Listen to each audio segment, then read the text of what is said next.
Good afternoon, everyone, and welcome to our Veterans Program. We want to thank you for coming today. We got a nice full house today.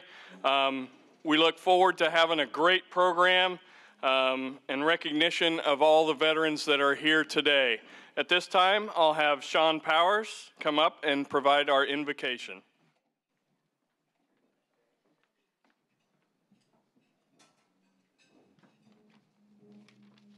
Before I read this, one quick correction. The program indicates that I was in the Army. I was not.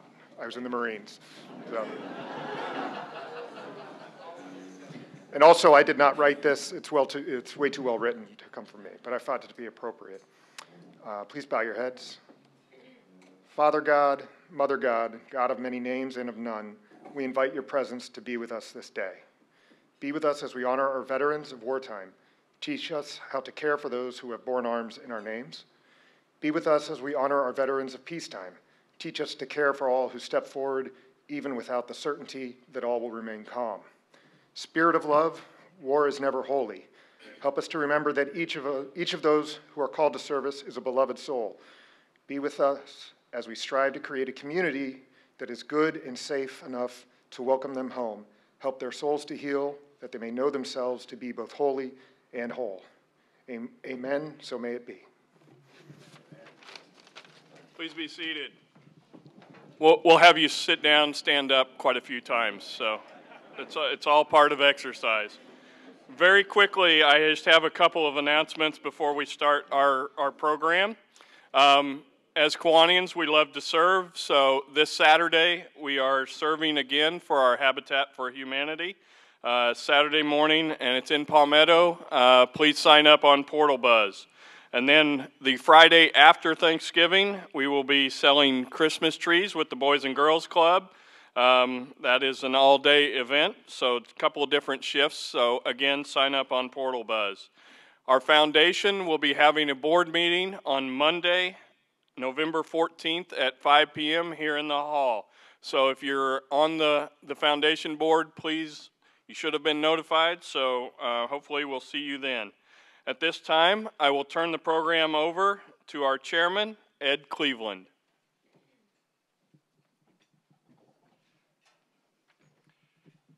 Thank you, Neil, and I'm so happy to see such a great crowd here today. 3 weeks ago today, I was standing in Westminster Hall, Westminster Abbey in London, paying honor to the British tomb of the unknown warrior. A week ago today, I was on board Jewel of the Seas sailing across the Atlantic when the Scottish cruise director brought all of the veterans on board together to honor veterans and honor Veterans Day coming up. And that was really nice, but here was the most important thing.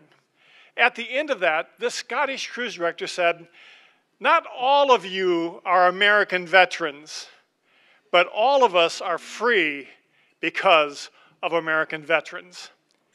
My heart swelled with pride. Today, I look out on this room full of veterans from all over Manatee County and from places beyond that came here, and my heart swells with pride again. I am so glad that you joined us today, and I honor you. Will you please stand with me as the United States Air Force Honor Guard from MacDill Air Force Base presents our nation's colors.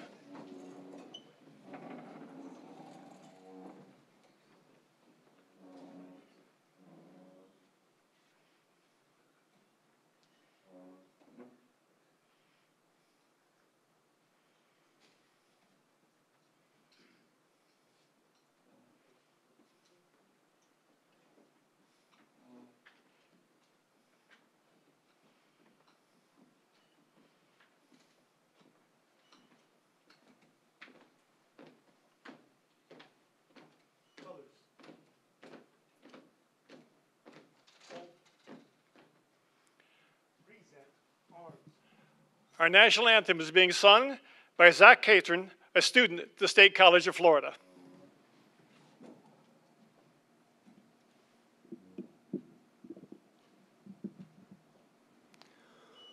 Oh, say,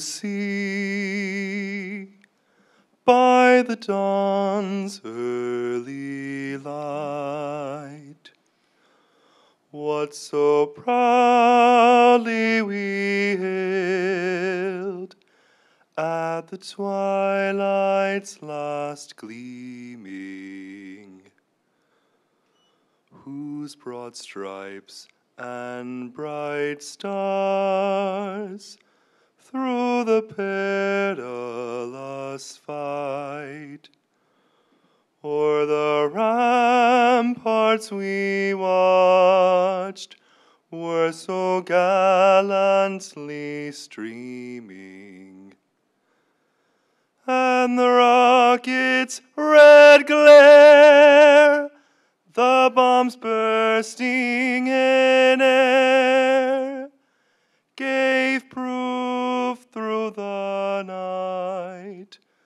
that our flag was still there.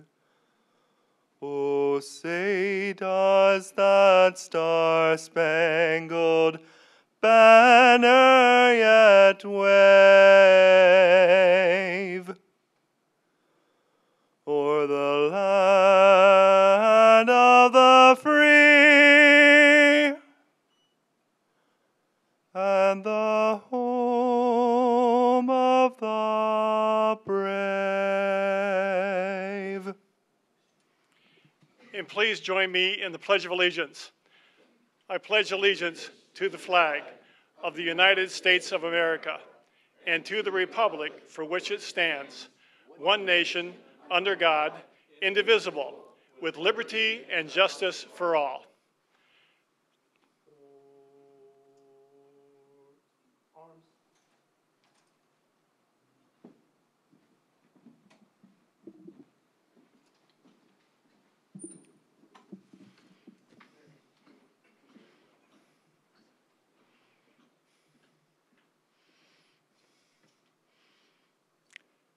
Thank you. You may be seated.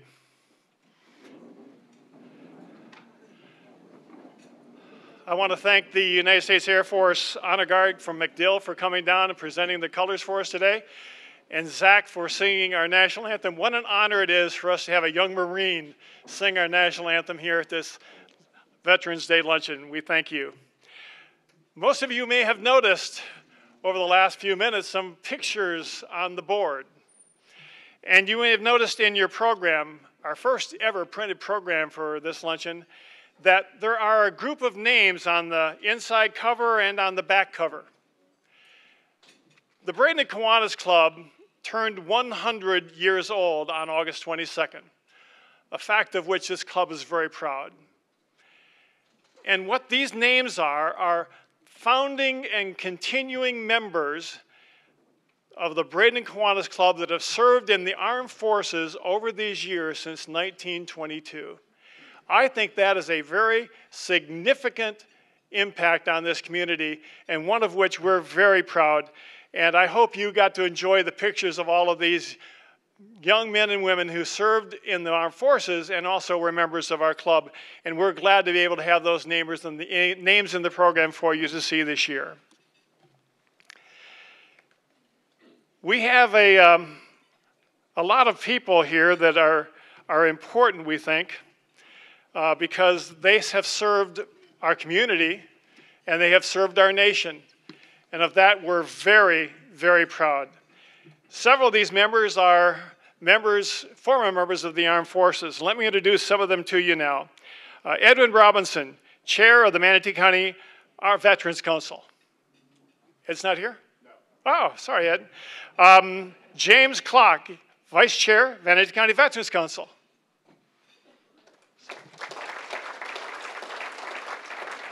Renee Bednina, Vice Chair of the Veterans Council. No? Every year we've honored our POWs and MRAs with our MIA table here at the front. And we've been honored to have Don Courtney present that, and Don is with us again this year. Don Courtney, Chief Warrant Officer, retired.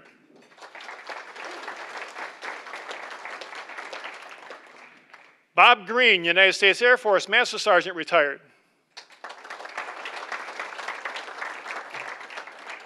Gail Ruderman, United States Air Force Colonel, retired.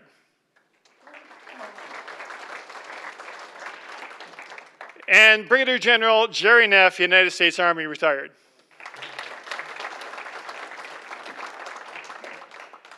We are also thrilled to have so many of our elected officials that are with us today. This club is very proud to have a lot of members of both the City Council, the County Commission, and a number of judges that are members of our club.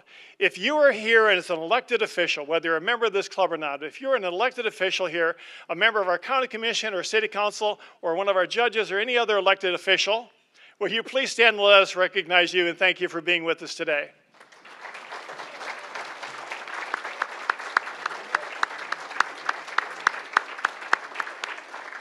Thank you all. We are blessed to have so many wonderful people in our community serving us and serving the people around us. We have traditionally in the years past always checked on our veterans who have served in different conflicts. Do we have anyone here that has served in World War II? Anyone make it here from World War II today? I know we've got some Vietnam veterans here. Will you join me in standing if you're a Vietnam veteran, please?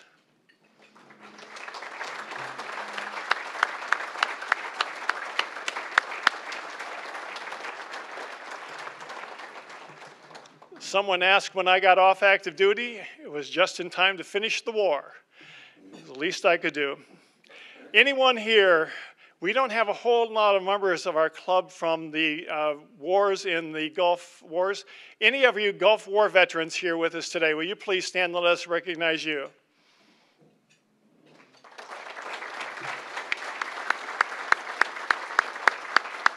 Outstanding. Thank you. A few years ago, when I first started chairing this committee, it was noted to me that I never recognized women members of the armed forces. We're going to change that. We did it last year as well. If you are a member, a woman who served in the armed forces of the United States, will you please stand and let us recognize you?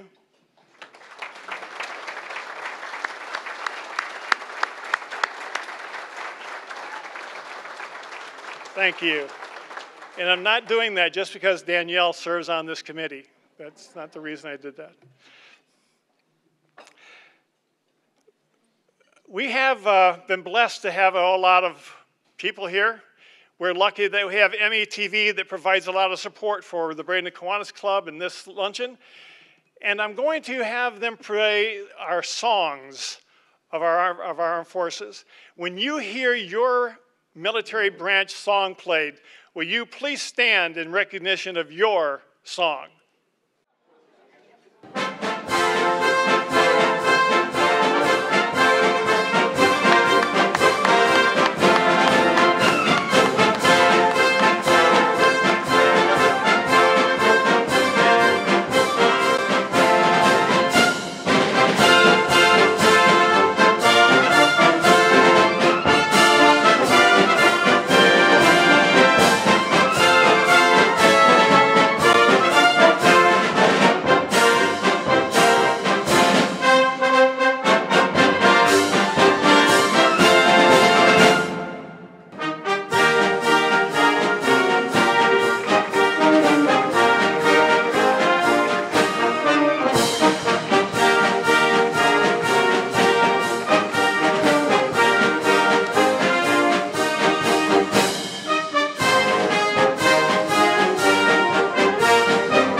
Sadly, we do not yet have the song for the United States Space Force. Do we have any United States Space Force veterans with us today? Yeah, someday soon, I'm sure. Matt came up and reminded me that there's a reason that we called the Korean War the Forgotten War. Because your chairman just forgot the Korean War. If we have any veterans, and I know we do, of the Korean War, will you please stand and let us recognize you?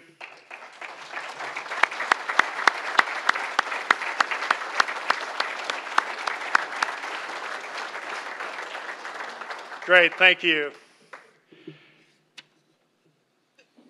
In front of many of you, you have a bookmark like this or similar to this. This was a really high-priced item. You know why? Because it was made by children at one of the programs that Bradenton Kiwanis supports in an elementary school in Manatee County. One of our members, Lori Fox, she's done a great job with this. How many kids do you have in your club? This year we cut it back to 30. Yeah. We had 70 and it got a little out of control. Well, her 30 kids made these bookmarks for all of you veterans, with the important note being, thank you for your service. So, Lori, thank you, and you're please telling your kids thank you for, we really appreciate those bookmarks. We've often had speakers on the program here that have come from a variety of backgrounds. We've had attorneys speak to us about law. We've had veterans talk to us about conflicts that they were in. We've had veterans from way back tell us about incredible stories. But over the last couple of years, we've been emphasizing the difficulties a lot of our veterans have encountered in those conflicts. PTSD and other ailments and injuries that our warriors have encountered on the battleground. It's been difficult to deal with. Fortunately, there are people that know how to deal with that and help them. Our speaker today is Kendra Simpkins. Ms. Simpkins served in the U.S. Army as an intelligence analyst, and after she was honorably discharged in 2010, she received her master's degree, a Master's of Science in Social Work from Columbia University in New York. Soon after, she founded Operation Warrior Resolution and made it one of the leading providers of mental health care in the area. Kendra is highly respected and considered an innovator in the field of veterans' mental health. She is a subject matter expert in the area of combat-related trauma, PTSD, neuroscience, military and veteran transition, global health practices, and wellness program development. Through Kendra's personal journey of experiencing pain and darkness after transitioning from the military, the struggle of receiving inadequate mental health treatment with the Veterans Affairs, and her professional journey of traveling worldwide to train in the massive and most effective approaches for optimal mental health, she created an organization like none other that creates profound and lasting changes in the lives of veterans. Studying with the world's leading trauma and neuroscience experts, she became certified in neuroscience and trauma-informed yoga.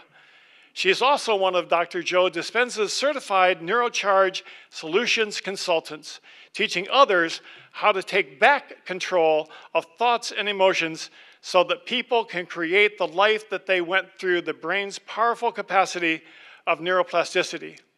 She's the mastermind behind the creation of the OWR programs and how they embody the experiential approach to truly healthy mind, body, and spirit.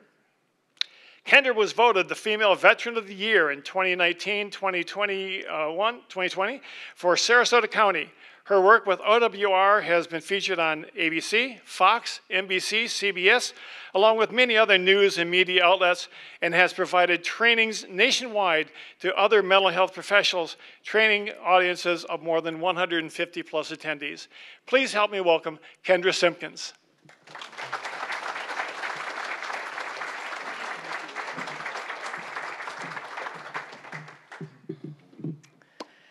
Thank you very much. It's such an honor to be here. I'm Kendra Simpkins with Operation Warrior Resolution, and just to see all of the military veterans stand up is really touching. This is my most favorite time of the year, where we truly get to thank and honor those who serve this country. I am glad that I didn't know that I was the only guest speaker and that there were going to be 4 cameras filming me, because otherwise this would have been a bit different story. But yes, I came out of the military in 2010, and through my own journey of traumas that I had in the military, coming out of that and trying to find health care through the VA and really struggling with that, finding adequate, consistent care, thankfully I found outside resources. And I knew that I did not want my fellow veterans to have the same experience that I did when I was transitioning from the military. So it's my personal mission to ensure that veterans are going to get quick, effective care that is useful to them in changing their lives and truly being able to find purpose in living again in life after the military. We serve mostly veterans in Manatee County and Sarasota County, but we do have veterans travel in throughout the nation just because of word of mouth.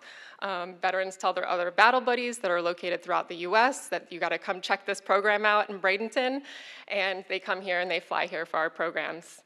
Just last month, we had a veterans retreat located here in Manatee County. We do our veterans retreats in West Bradenton. And this Air Force veteran said, "My brain was going 1,000,000 miles an hour before therapy. It couldn't relax. I cried for years every time certain traumatic events came to mind. That is over now. I can have improved cognitive function, focus, and clarity. I think clearly without fog. I can think again, something that I didn't think was possible. Thank you, OWR and your team, for giving me my life back. I love you all." And so that's his experience of going through one of our programs, a 5-day retreat. But the reason that we can have this kind of impact on veterans so quickly is because we created an innovative, revolutionary treatment for trauma that's very different than anything out there. Yes. Oh, you're on it. Thank you.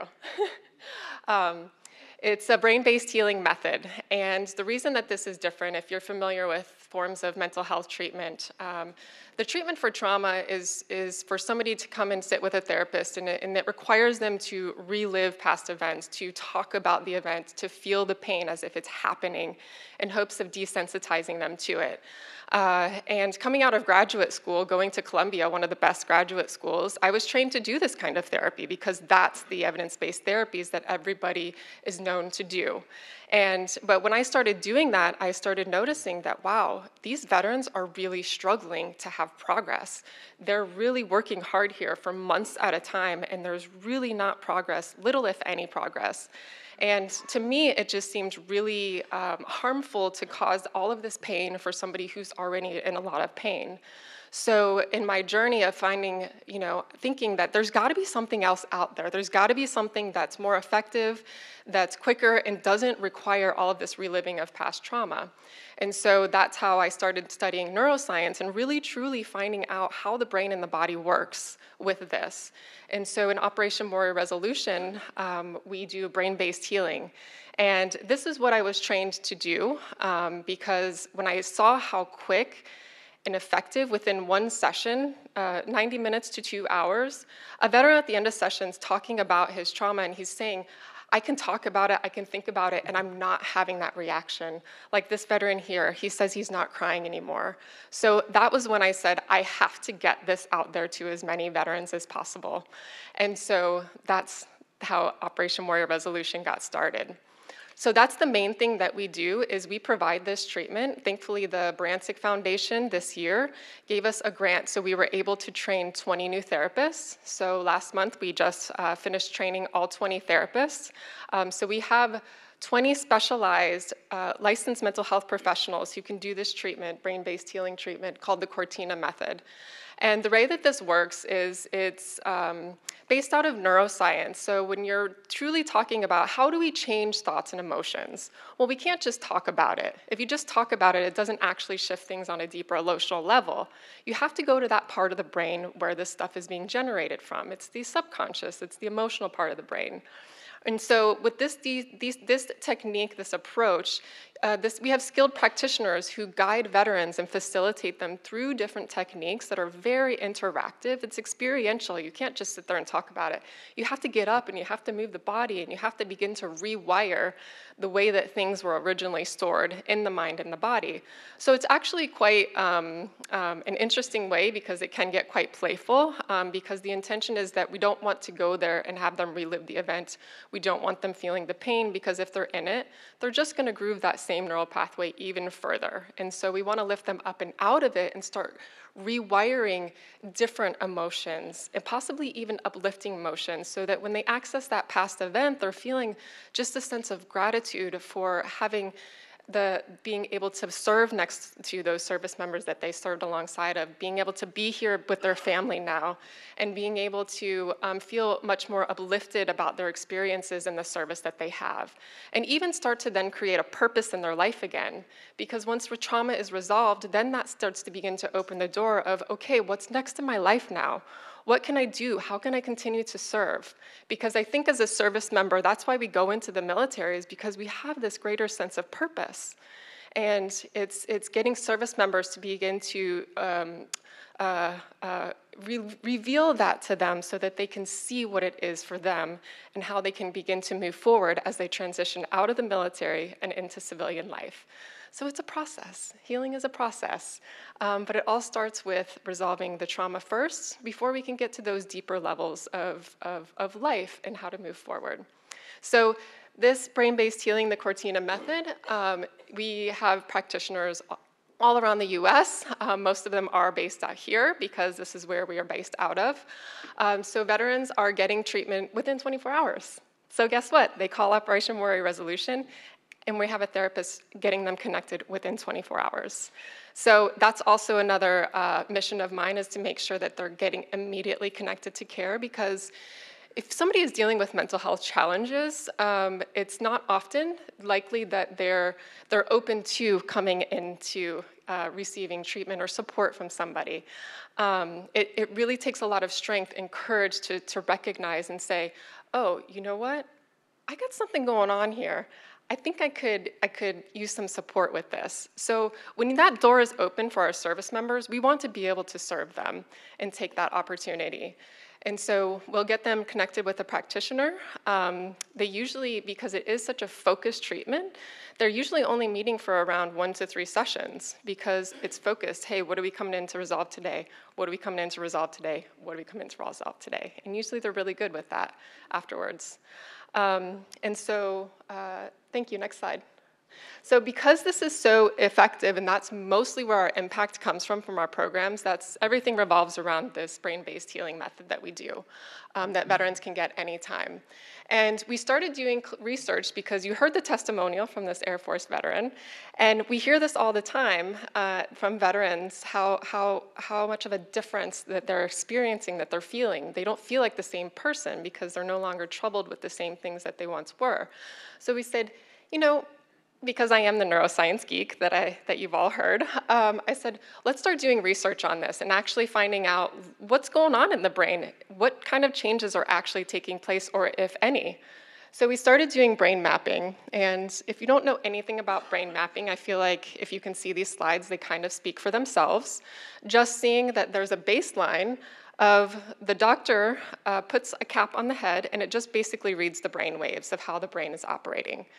And then he has, in the he has the veteran think about the trauma for 5 minutes. So obviously that's going to activate the brain. It's going to stimulate it. It's going to probably cause that fight or flight reaction, high states of anxiety, because they're accessing the trauma.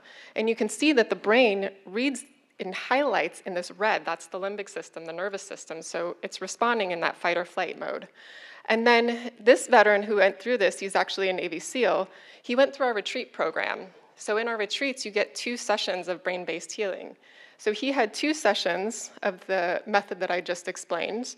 And then so he came in on a Thursday, had the pre-reading, left on Monday, went and got the post-reading, and 5 days later, his brain is literally no longer responding to the trauma. So the doctor has him again think about the same thing for 5 minutes, and you can see that he can think about it, and the brain in the bottom is completely green, which means that the brain has physiologically changed and it's no longer responding to trauma anymore. So really great, profound results that we're receiving from this. Thank you. And so just a little bit of follow-up here. Of the things that we're seeing from our programs, because we do follow up with them. It's very important to collect research and data and make sure that what we're doing is working and that we're seeing results. So usually at the 3 months after a veteran leaves our program, which is a retreat program, because that's usually where we have a lot of our veterans take part, we follow up with them. 89% of the veterans are reporting that they're still no longer having symptoms of trauma and that the quality of their life has significantly improved. So it's not just, okay, yes, now at the end of the session I feel great. It's actually even months later that they're still no longer experiencing symptoms of trauma. And because of that, of course their life is going to improve. Of course they're going to be able to engage with their spouses, with their family, with school, with work, or whatever it is that they're looking to do. Just a couple more testimonials here. When a veteran says, it helped quickly resolve issues that traditional therapy hasn't resolved in decades. Brain-based healing has saved my life. It was the first time in 7 years that I did not cry while thinking or speaking about PTS incidents. Thank you.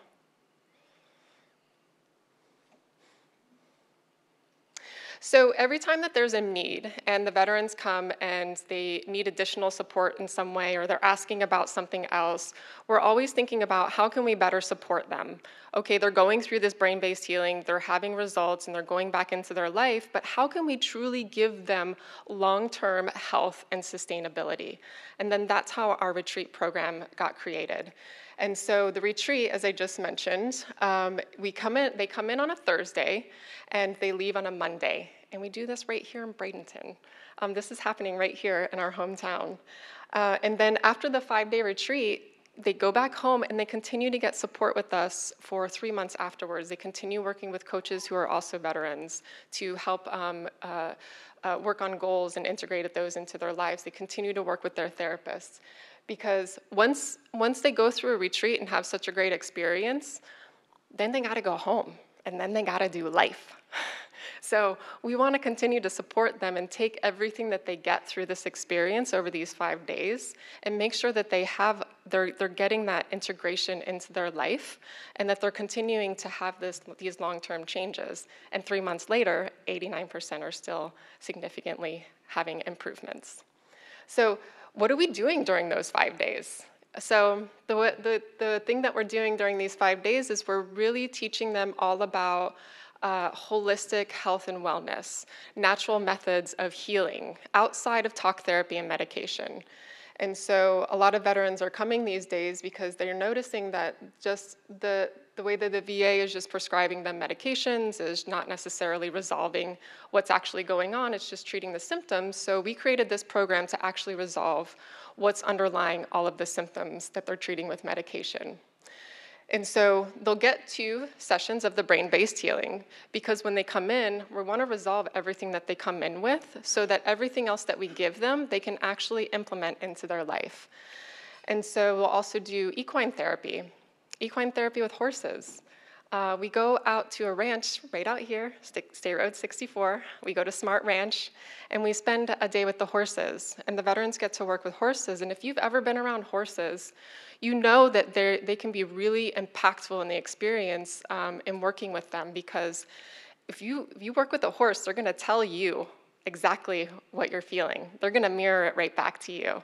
So in order for the veterans to work with these horses, it teaches them how to regulate their own nervous system. It teaches them how to calm their own emotions. Working with the horses puts them into the present moment. It gives them confidence. And just being out in nature is really peaceful. And the veterans say that it's the experience of being out there that it's like sometimes the first time that they have never experienced anxiety in a long time.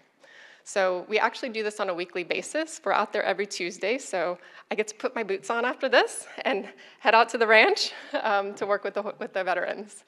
And then each day we'll wake up during the retreat and we'll start with yoga, meditation, get the body moving, create this state of calm to start the day. We'll teach them about nutrition.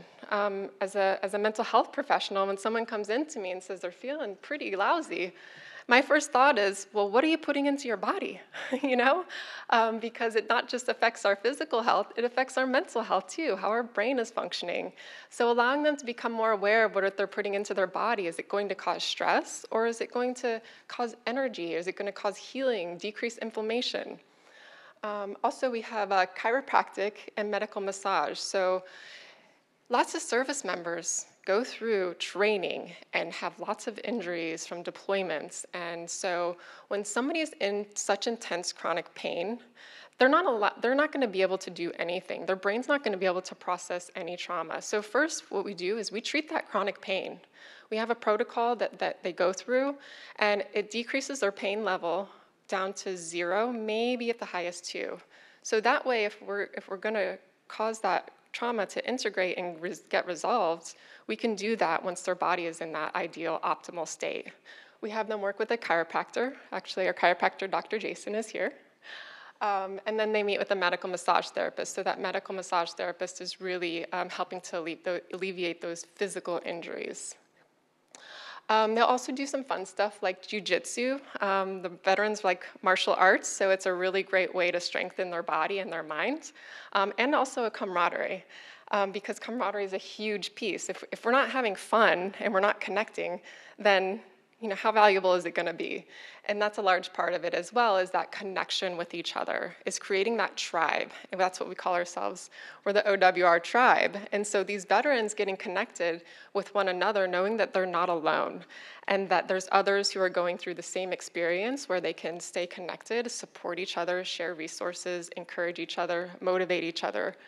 And they'll continue to do that through the coaching that we do afterwards, because we know that all of this stuff they gain during the 5 days, that we want to make sure that they continue to use this once they get home. So they'll continue to work with the coaches and therapists, as well as stay connected to the other veterans in their cohort to go through this journey together. Thank you. That's Anna Maria Beach there. That was on the bottom photo. We took a group of the veterans out to the beach to do yoga. And these are just some pictures, and I'm sorry you can't see them over here, but I'll explain them, of some things that take place at the retreat. You'll see that there's fishing here at the top right, which actually Bob Gauze here is a member of yours. He's taken a group of our veterans fishing. They're doing yoga in the middle. Top left, they're doing the jiu-jitsu. And the bottom left, you'll see a veteran with a horse, and that's part of the equine therapy, as well as some other pictures with them doing yoga, as well as jiu-jitsu there. Thank you. Next slide. And so as I mentioned, whenever we see a need, we think about, okay, how do we meet this need, and how do we better support our veterans? And one of the ones that arose this year was supporting the spouses. The veterans were going home, and they were with their spouse who was still struggling with the same stuff. And the veterans may be in a good place, but if the spouse is still struggling, that's not really beneficial for the family as a whole. And so thankfully, the Manatee Community Foundation here supported us to be able to provide more support for the spouses. And so the spouses, when the veterans go through our program, we now have a spouse coordinator who reaches out directly to the spouses, lets the spouse know that, hey, I'm here, I'm your point of contact. Here's everything that's available to you. I'm going to support you in your journey as well. Gets them connected to a practitioner. They have their own brain-based healing sessions so that they're in a good space. We also have a children's specialist. So if there's a child who's struggling too, due to what their parents are going through, they'll also meet with our children's specialist. So it's treating the whole family together. And then we also have couples retreats. So they really like to do things with their spouses. And that's actually sometimes how we get the veterans out here to come do things with us, is if we can get their spouse out to do things with us. And we get a lot of veterans introduced to our programs by getting their spouses involved. And so one of the things that we do that with is couples retreats. And we actually have 2 couples retreats next week. And they'll spend that time together going through activities to help them reconnect, rebond, learning about better communication, conflict resolution, learning about love styles, personalities, and then we'll also do some fun stuff. They do a cooking segment of cooking together as a couple. So they do a lot of things throughout that day to focus on the relationship and just really strengthen their relationship. Thank you. And you can see in the slide that they also do equine therapy where they go out there and work with the horses as well during the couples retreat. So this is just a recap of some of our programs that I've gone through. And if you want more information, this is also on these pamphlets that are on the tables.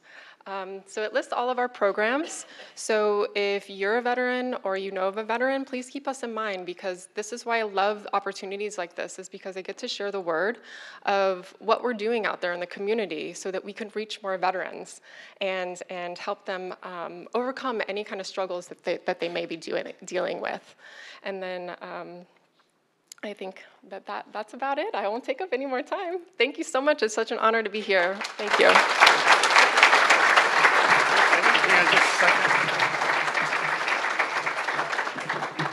Kendra, for just a second, if you would. Challenge coins are a big deal for veterans, and you know how Bradenton Kiwanis Club feels about challenge coins. So it's an honor for me to give you the Bradenton Kiwanis Club 100-year challenge coin, and thank you for supporting veterans. And the Bradenton Kiwanis Club supports veterans too. Thank you very much for being here. Such a pleasure. I appreciate it.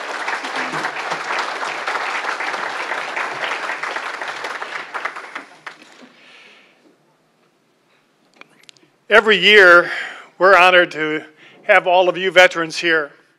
We all came home. We had one of our members that was a member of this club and a member of the county commission for a number of years. It was a POW for a number of years in Vietnam. But we're all here. Not all of our veterans came home. Don Courtney has for years honored our POW MIAs with the POW MIA table. I'm going to ask Don to come now and remember our POWs and MIAs. Don?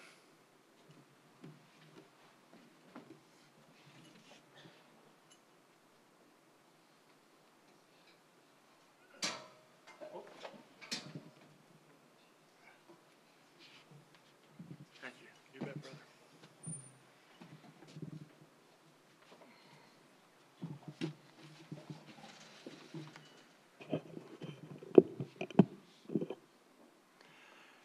This table is set for one who cannot be with us in our celebration.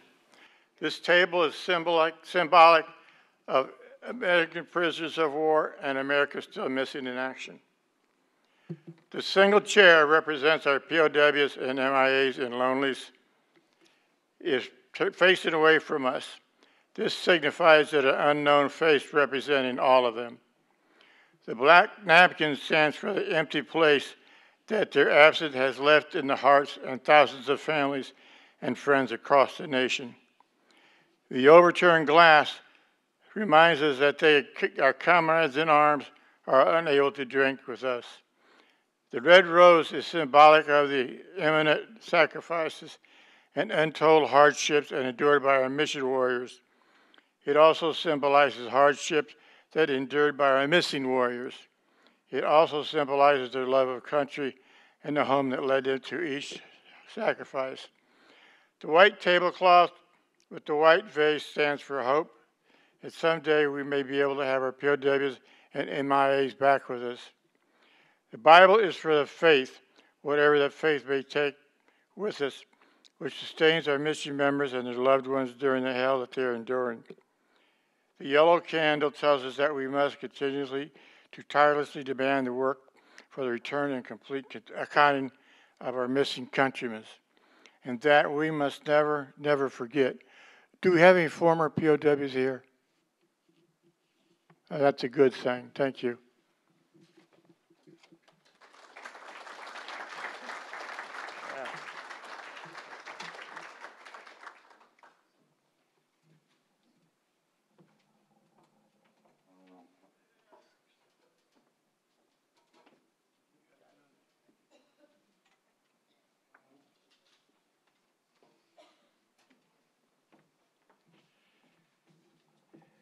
Every year, the club is honored to present a check to the Manatee County Veterans Council. Ed Robinson's not here, and wonderful. Sir, if you'll come forward over here to our right. President Unruh has a check that's not going to fit in your pocket today, but we're honored to present a check for $1,000 to the Manatee County Veterans Council, and we know that you will use it well to support our veterans here in Manatee County. Thank you so much.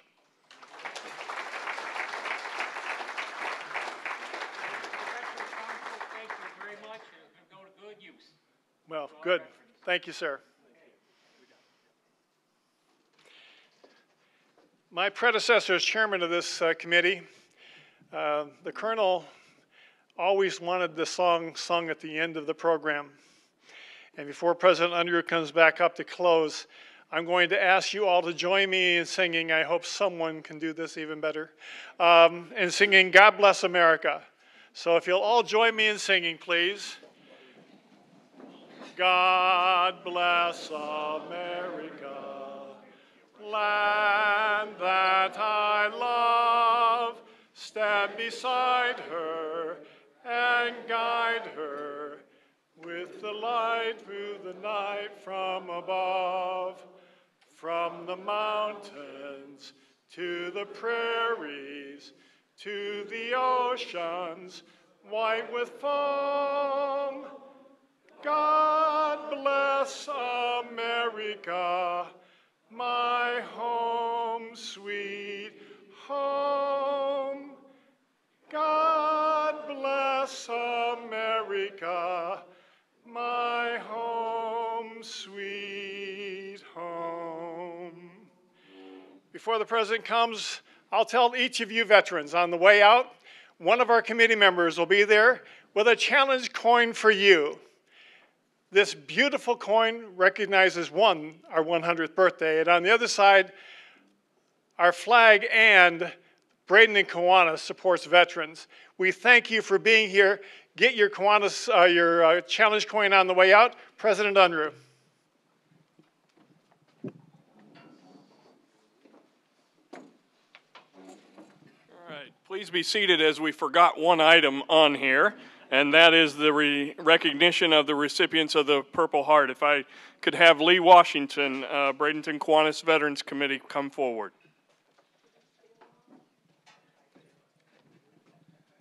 Good afternoon.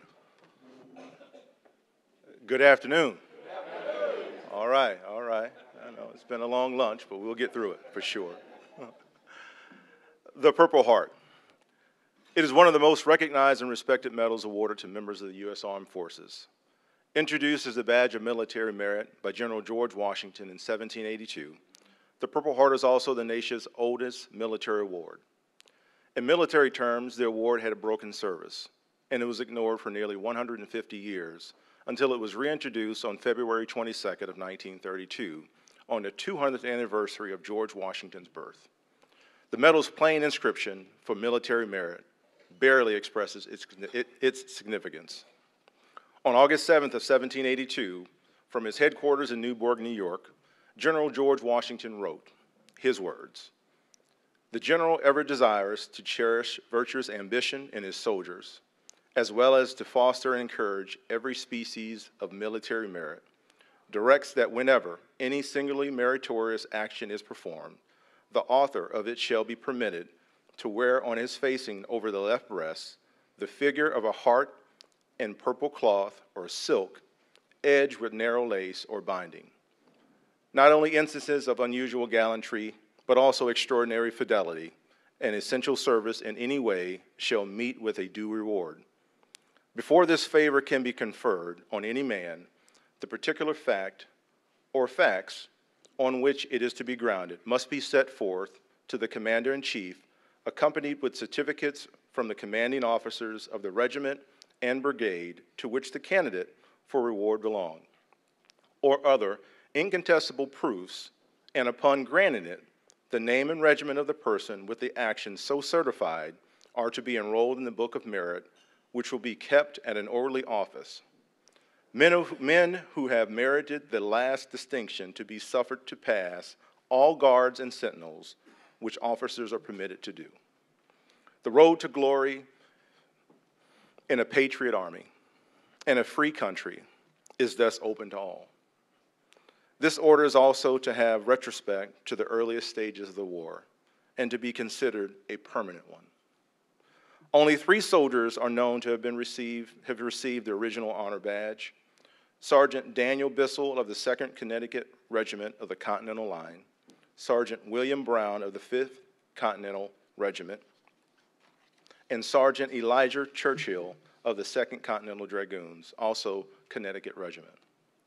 For unknown reasons, the medal apparently was not awarded again. In fact, it was not until October of 1927, after World War I, that General Charles Summerall proposed that a bill be submitted to Congress to revive the badge of military merit. In January of 1928, the Army's Office of the Adjutant General was instructed to file the materials concerning the proposed medal. Among those materials was a rough drawing of a circular metal disc with a concave circle on which raised heart was very visible. Engraved on the back of the medal was "For Military Merit." In 1931, General Douglas MacArthur, Summerall's successor as the Army Chief of Staff, resurrected the idea of the medal, and Miss Elizabeth Will, an Army specialist in the Office of Quartermaster General, was assigned the task of designing the medal according to some general guidelines provided to her. The Commission of the Fine Arts obtained plaster models from 3 sculptors, and in May of 1931 selected the model produced by John Sinnock of the Philadelphia Mint. On February 22nd of 1932, the 200th anniversary of George Washington's birth, the War Department announced the establishment of the Purple Heart Award in General Order No. 3. By order of the President of the United States, the Purple Heart, established by General George Washington at Newburgh, New York, August 7th of 1782, during the War of Revolution, it is hereby revived out of respect to his memory and the military achievements. By order of the Secretary of War, Douglas MacArthur, General Chief of Staff. The newly reintroduced Purple Heart was not intended primarily as an award for those wounded in action. The wound chevron worn by a soldier on their sleeve already fulfilled that purpose. Establishing the Meritorious Service Citation as qualification for receiving the Purple Heart was very in keeping with George Washington's original intent of the award. However, authorizing the award in exchange for wound chevrons established the now familiar association of the award with injuries sustained in battle. This was reinforced by Army regulations which stated that the award required a singularly meritorious act of extraordinary fidelity of service, and that a wound which necessitates treatment by a medical officer and which is received in action with an enemy may, in the judgment of the commander authorized to make the award, be construed as resulting from a singularly meritorious act of essential service. Until Executive Order 9277 by President Franklin D. Roosevelt in 1942 authorized the award for the Purple Heart to personnel from all military services, retroactive back to December 7th of 1941, the medal was exclusively an Army award. The executive order also stated that the Purple Heart was to be awarded to persons who are wounded in action against any enemy of the United States or as a result of an act of such enemy, provided such necessitates treatment by a medical officer. If you are the recipient or the survivor of a recipient of the Purple Heart Medal, please stand and be recognized.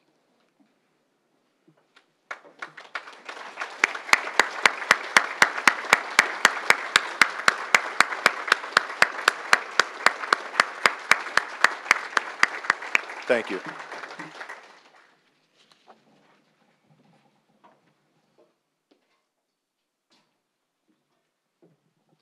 All right, to close our program, I'd like to give a few thank yous out there.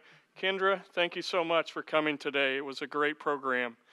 To Pier 22 for their service today. We appreciate everything they did to help us out. To METV, thank you for all you guys do. You do a great job for us as well as the community. To our Veterans Committee, would they please rise or hold their hands up to be recognized. They put on a great program this year.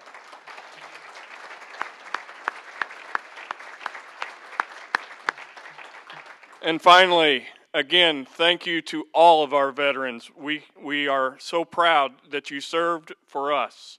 Again, Friday is Veterans Day. Get out to support these veterans. There's got to be events that you can go to. Please support them. Next week, we have our Farm City luncheon. Same time, same bat channel. We will be recognizing the Agriculturist of the Year. So please join us next Tuesday early again, and we'll have another great program. So again, thank you to everybody for coming today. We appreciate it, and we are adjourned.